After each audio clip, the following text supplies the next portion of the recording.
ಎಲ್ಲರೂ ಬೇಕ್ರಿ ಪಫ್ ತಿಂದೇ ಇರ್ತೀರ, ಬಟ್ ಯಾರಿಗೂ ಗೊತ್ತಿರಲ್ಲ ಪಫ್ಫು ಹೆಂಗ್ ಮಾಡ್ತಾರೆ ಅಂತ ಹೇಳಿ ಒಳಗಡೆ. ಇವತ್ತು ನಾನು ತೋರಿಸ್ತಾ ಇದ್ದೀನಿ ನಿಮಗೆ ಪಫ್ ಹೆಂಗ್ ಮಾಡೋದು, ಅದಕ್ಕೇನೇನೆಲ್ಲ ಹಾಕಬೇಕು ಪ್ರತಿಯೊಂದು ತೋರಿಸ್ತೀನಿ. ಬೇಕಿಂಗ್ ಆಗೋವರೆಗೂ ತೋರಿಸ್ತೀನಿ. ತಪ್ಪದೆ ಫುಲ್ ವಿಡಿಯೋ ನೋಡಿ.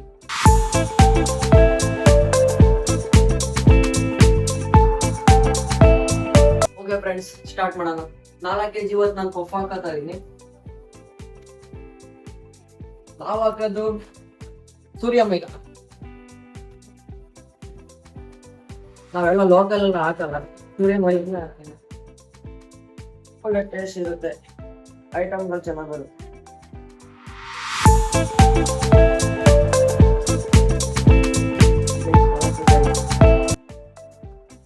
ಓಕೆ, 200 grams ಇದೆ.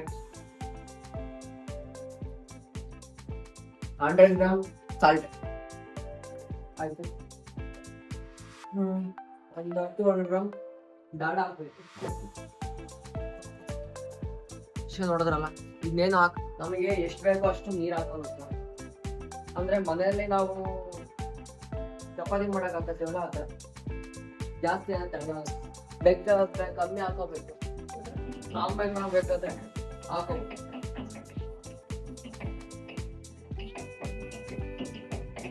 ಕೆಲವ್ರು ಕೇಳ್ತಾರೆ, ಈ ಖಾರ ಕುಡಿದ್ರಂತೆ ಹಂಗೆ ಹಿಂಗೆ ಅಂತ. ಆ ಥರ ಏನಿರಲ್ಲ, ಎಲ್ಲ ನೀಟ್ನೆಸ್ ಇರುತ್ತೆ, ನೀಟಾಗಿ ಮಾಡ್ತೀವಿ. ಹಳೆ ಕಾಲದಲ್ಲಿ ಕೆಲವ್ರಿಗೆ ಗೊತ್ತಿರಲ್ಲ, ಸ್ವಲ್ಪ ಜನಕ್ಕೆ ಮಾತ್ರ ಗೊತ್ತು ಹೆಂಗ್ ಮಾಡ್ತಾರೆ ಪಪ್ಪ ಅಂತ. ಎಲ್ಲರೂ ಗೊತ್ತಿರಲ್ಲ, ಅವ್ರಿಗೋಸ್ಕರ ವಿಡಿಯೋ ನೋಡಿ. ಓಕೆ, ರೆಡಿ ಆಯ್ತು, ಉಜ್ಜಾಯ್ತು, ತಗೊಳ್ಳೋಣ. ಇದಕ್ಕೆ ನಾವು ಮಧ್ಯಕ್ಕೆ ಡಾಡಾ ಕೊಡ್ಬೇಕು. ಅಷ್ಟು ಒಂದೇ ಟೇಬಲ್ ಅರಿಯೋಕ್ಕಾಗಲ್ಲ, ಜಾಸ್ತಿ ಇರುತ್ತಲ್ವ, ಅದಕ್ಕೆ ಡಿವೈಡ್ ಮಾಡ್ಕೋಬೇಕು. 2 kg ಮಾಡಿಕೊಂಡು ಎರಡಕ್ಕೂ ಸಮನಾಗಿ ಡಿವೈಡ್ ಮಾಡ್ಕೊಂಡು ಡಾಡಾ ಕೊಡ್ಬೇಕು.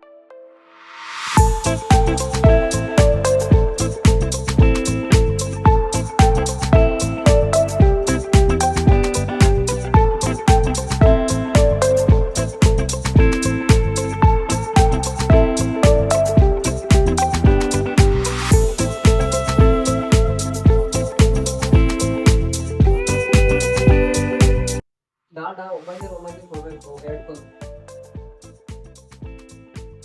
2 kg ಡಿವೈಡ್ ಮಾಡಿ.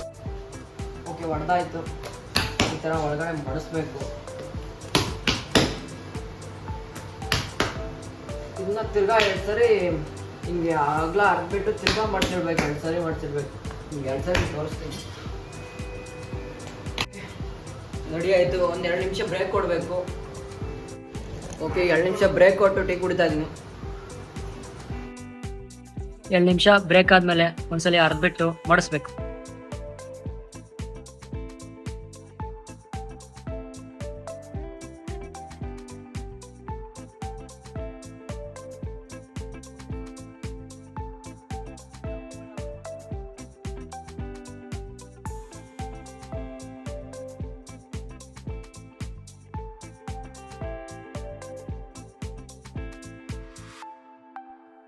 ಓಕೆ, ಇಷ್ಟು ಹರ್ಕೊಂಡು ಮಡಿಸ್ಬೇಕು. ಯಾಕಂದ್ರೆ ಲೇಯರ್ ಬರಬೇಕಲ್ವಾ, ಅದಕ್ಕೆ ಮಡಿಸ್ಕೋಬೇಕು ನೀಟಾಗಿ.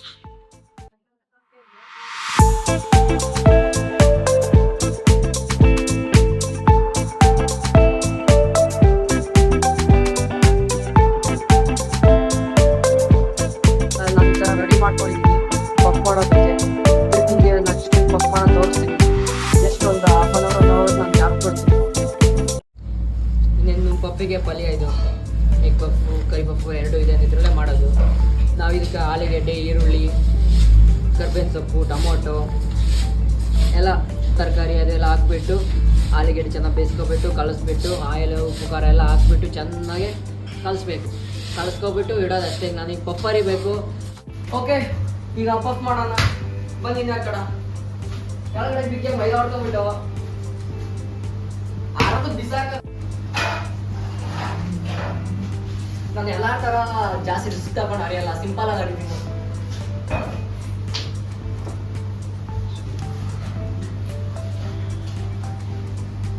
ಇದನ್ನೇ ನಾನೇ ಕಲ್ತ್ಕೊಂಡೆ ಅಂತ ಹೇಳಲ್ಲ, ಒಬ್ಬ ಮಾಸ್ಟರ್ ಕಲಿಸಿದ್ದೇನೆ.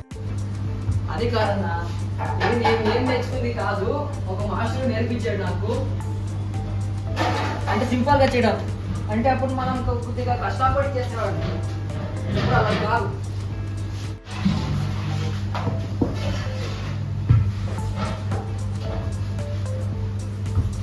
ಫಸ್ಟು ಅರ್ಧದಿಂದ ಅರ್ಧ ಒಂದು ಬರ್ಕ ಹೋಗಿಲ್ಲ, ಆಗ ಒಂದೇ ಸಮ ಬರುತ್ತೆ. ನಾವು ಒಂದೇ ಸಲ ಇಲ್ಲಿಂದ ಅರ್ದ್ರೆ ಒಂದೇ ಸಮ ಆಗಲ್ಲ, ಒಂದು ಡಬ್ಬ ಆಗ್ತದೆ ಸಣ್ಣ.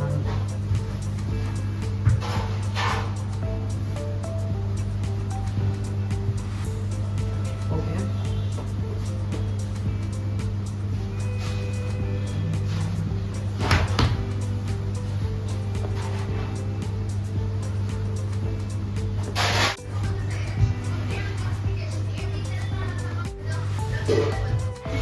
ಓಕೆ, ಇಷ್ಟು ಅರಿಬೇಕು. ಅರ್ಧ ಆಯ್ತು. ಈಗ ಕಟ್ ಮಾಡೋಣ. ಸೈಡೆಲ್ಲ ನೀಟಾಗಿ ಮೂಳೆ ಮುಡ್ಪು ಎಲ್ಲ ಕರೆಕ್ಟಾಗಿ ಬರಬೇಕು. ಆಗ ನಮಗೆ ಪಪ್ಪು ಕರೆಕ್ಟಾಗಿ ಬರ್ತವೆ. ಇಲ್ಲ ನಾವು ಚಿಕ್ಕ ವಯಸ್ಸಲ್ಲಿದ್ದಾಗ ಮಗ್ಗಿ ಬರಬೇಕಂದ್ರೆ ಸ್ಕೇಲೇ ಆಗಬೇಕಿತ್ತು, ಯಾಕಂದರೆ ಗೀಟ್ ಎಳೆಯಕ್ಕೆ ಬರ್ತಿರ್ಲಿಲ್ಲ. ನಾವು ಯಾವ್ದು ಮಾಡ್ತಿರ್ತೀವೋ ಅದೇ ನಮಗೆ ನೀಟಾಗಿ ಬರುತ್ತೆ. ಈಗ ನಾವು ಹೆಂಗೆ ಹೇಳಿದ್ರು ನೀಟ್ ಬಂದೇ ಬರುತ್ತೆ, ಯಾಕಂದರೆ ನಮಗಿದು ರೂಢಿ ಆಗಿದೆ ಹೆಂಗೆ ಮಾಡಬೇಕು ಅಂತ. ಈಗ ಹೊಸ್ದಾಗಿ ಬಂದು ಎಳೆಯೋಕ್ಕೆ ಆಗಲ್ಲ ಅಷ್ಟೇ.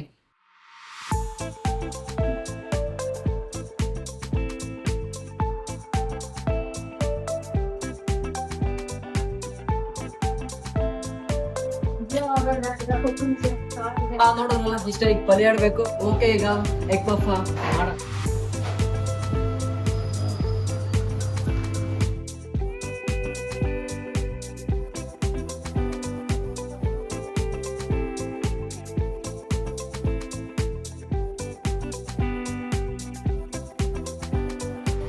ಈಗ ಬಳಸ್ತಿಲ್ಲ ಅಂದ್ರೆ ಪಪ್ಪು ಓಪನ್ ಆಗುತ್ತೆ, ಆಗ ಬಟ್ಟೆ ಒಳಗಡೆ ಮಾತ್ರ ಆಗುತ್ತೆ. ಇನ್ನು ನೀಟಾಗಿ ಬಳಸ್ತೀವಿ.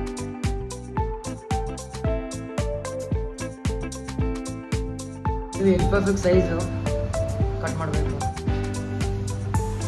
ವೆಜ್ ಪಫು ಈ ಥರ ಮಾಡಿಸ್ಬೇಕು.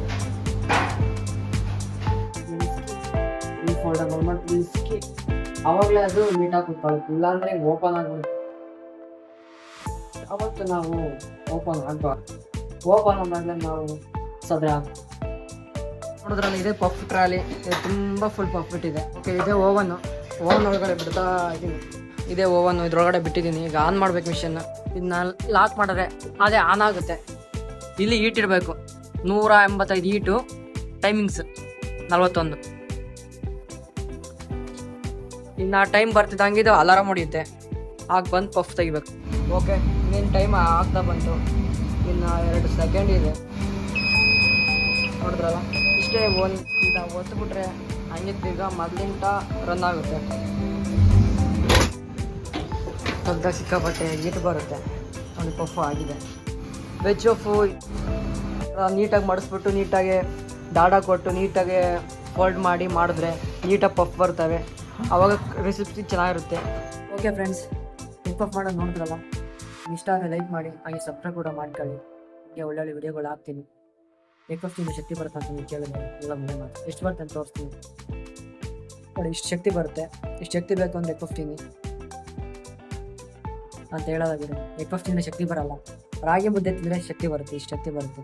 ರಾಗಿ ಮುದ್ದೆಯಿಂದ ಪವರ್ ಆಫ್ ರಾಗಿ ಮುದ್ದೆ ಅಂತ ಹೇಳೋಕ್ಕೆ ಇಷ್ಟಪಡ್ತೀನಿ. ಎಗ್ ಪಫ್ ತಿನ್ನೋದ್ರಿಂದ ಫ್ಯಾಟ್ ಬರುತ್ತೆ. ಅದು ಬಾಯಿಗೆ ನಾಲಿಗೆಗೆ ರುಚಿ ಅಷ್ಟೇ. ರುಚಿ ಎಷ್ಟು ಬೇಕೋ ಅಷ್ಟೇ ಇರಬೇಕು. ಅತಿ ಆದರೆ ಆರೋಗ್ಯ ಹಾಳಾಗುತ್ತೆ. ಓಕೆ, ಹೀಗೆ ಒಳ್ಳೊಳ್ಳೆ ವಿಡಿಯೋಗಳು ಆಗ್ತಾ ಇರ್ತೀನಿ. ಲೈಕ್ ಮಾಡಿ, ಸಬ್ಸ್ಕ್ರೈಬ್ ಮಾಡ್ಕೊಳ್ಳಿ.